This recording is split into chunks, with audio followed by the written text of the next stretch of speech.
Alright, so we are talking about all the mixing of formulas. So we need to talk about everything that we did on your list. We have everything from molecular to ionic to acids. So we're going to go over all this today. Hopefully this will help you. For those of you who don't get my tutelage, this will help you. For those of you who have more questions, this will help you as well.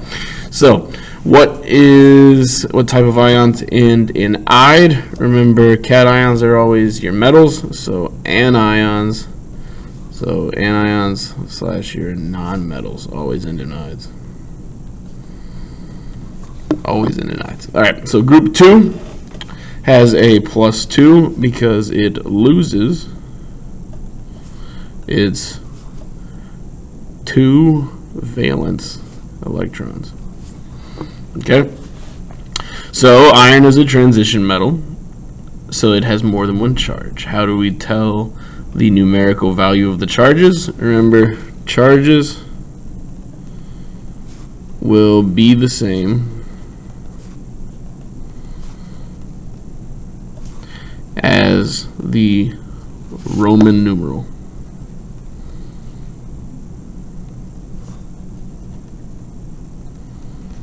So remember, so i.e. you have iron 3 is going to be the same as Fe3 plus. Okay. Now, remember, if all anions end in "ide", that means all anions from the group of 15, 16, 17 will have an ending of "ide". That's a big deal when it comes to talking about acids, because we need to know the endings to figure out our acids. Alright, so next one.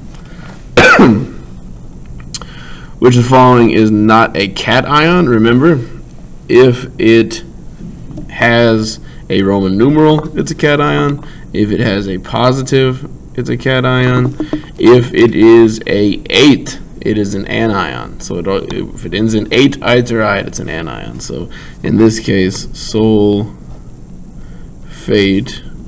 SO4 minus is an anion. Alright, so an 8 or ite, just like we just said, at the end of a compound indicates that it is a polyatomic, meaning that it has an oxygen attached, or many atoms attached to it, anion. Which of the following contains a manganese 3 ion? So we know that if we look at S is a 2 minus, so it can't be this one. Bromine is a 1 minus, so if Br is a 1 minus and this is a 3 plus, that means this would need to be a 3, so that's wrong. Oxygen is a 2 minus, so it's this one. It's got to be this one because we have a 3 on the O and a 2 on the manganese, because remember, Mn3 plus O2 minus means that we're going to crisscross, which gives us our answer of that one. Now, the chemical formulas for binary ionic compounds are written with the cation or metal on the left, and then anion or non-metal on the right. So which of the following formulas represents an ionic? Remember, it has to have a metal. So this is non-metal. This one starts with a non-metal. This one starts with a non-metal. So it's got to be barium iodide. Okay. Which of the following formulas is written correctly? So remember, if I have your 3 plus and your 2 minus, I'm going to crisscross. And so by crisscrossing that, I have that one is correct. These are incorrect because it's just putting them to the bottom and it doesn't balance it out. So 10,4 nitride is not correctly written. So this is wrong. Which of the following contains lead 2? remember, lead 2 is a Pb2 plus. So if we look at that, Cl is a 1 minus, so it can't be that. O2 is a 2 minus, so it can't be that, but it can be this one. Okay? Because O2 or O2 minus is going to cancel out with that, so then you just have PbO. Alright, moving on to the next. So the potassium sulfite. So potassium is a K plus. Sulfite is an SO3 2 minus. So we know that we can crisscross, or we could just say that I need 2 of these potassiums to give me my SO3. Okay. Is CuSO4 a polyatomic ionic, or a polyatomic covalent? So it is going to be an ionic because copper is a metal. Alright. Ionic compounds contain 2 blank elements on both sides of the stair step. I guess ionic. So ion element, ionized is the word I'm looking for there, meaning that they have charges, or we could say charged elements. Molecular compounds are composed of non-metals, so 2 or more non-metals. How do we determine the number of atoms in a binary covalent? So we use the subscript in those particular ones.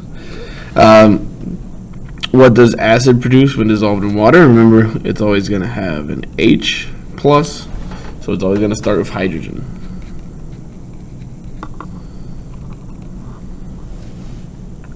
Acids ending in OUS means that, because remember, your ide is going to equal hydroic acid. Your ite equals your OUS acid. And your 8, we drop the hydro and just have ic acid. Okay, that is page 1. Page 2. So H2CO3, because CO3 is a let's see, CO3 2 minus equals carbonate. That means that we will have, since it is 8, if we look back to our previous rules, 8 equals just ic. So we have carbonic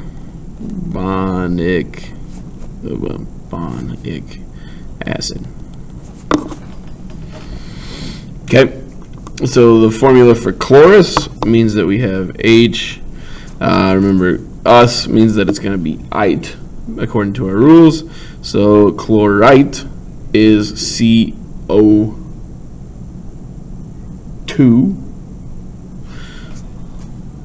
So that means I would have ClO2, because ite is ClO2. Now, if I have copper sulfate, so copper sulfate is going to be a polyatomic ionic, because copper is a metal. I think we just had that question. Yeah, we just had that question. Number 13 and 20 are the same, so there you go. 13 and 21, sorry. Molecular compounds are going to be 2 non-metal elements located on the right side of the stairs, because all non-metals are located on the right side. A binary molecular compound such as carbon dioxide, the number of atoms present in each molecule is indicated by a subscript. Remember, like CO2. This says that there is 2 in oxygen and then 1 in carbon. That's not a minus, it's just 2. Which of the following is a binary molecular compound? So remember, molecular, meaning we're looking for nonmetals. Magnesium is a metal. Silver is a metal. Barium is also a metal. So that means the only one that's left is phosphorus and chloride. So phosphorus pentachloride is going to be the one that we're looking at. When dissolved in water, it has to produce the hydrogen ion. If acids begin with hydro, that means the ending will be "ide." Look back to the ones that we did earlier. What is the name of this particular one? Remember, if we have H2SO3, we can do the reverse to figure out that that is SO3 2 minus, which means that it is sulfite. And remember, ite equals us, so the name is going to be sulfus acid. If you said sulfurous acid, that's fine too. Yeah, I'm not going to be upset with either way that you go with that. What is produced when a base is dissolved? Remember, bases and acids, when they neutralize, create water and a salt. So if it creates that water, that means we need the other half of H2O. So you're going to have OH minus or hydroxide. So that is all bases. The name of this one, if it's just HCl, then we are going to look at hydro, because that's going to be ide, because it's chloride, chloric acid. If we have, remember, this one's incorrect, so we're going to take off 30. Because it should be basically the same as 27, but the H is incorrect. What is the difference between a ionic and a covalent compound in regards to ions? Ions are involved in ionic, not involved in covalent.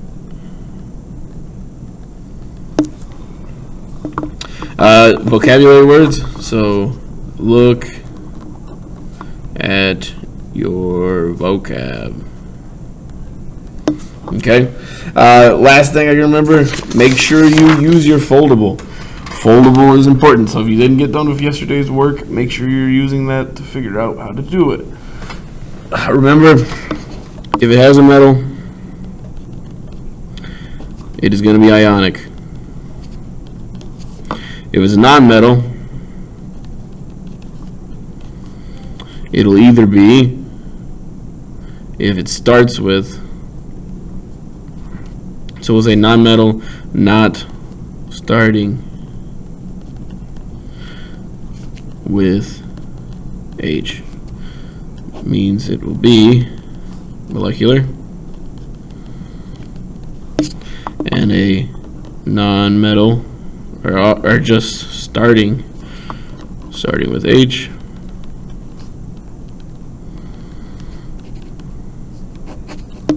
acid.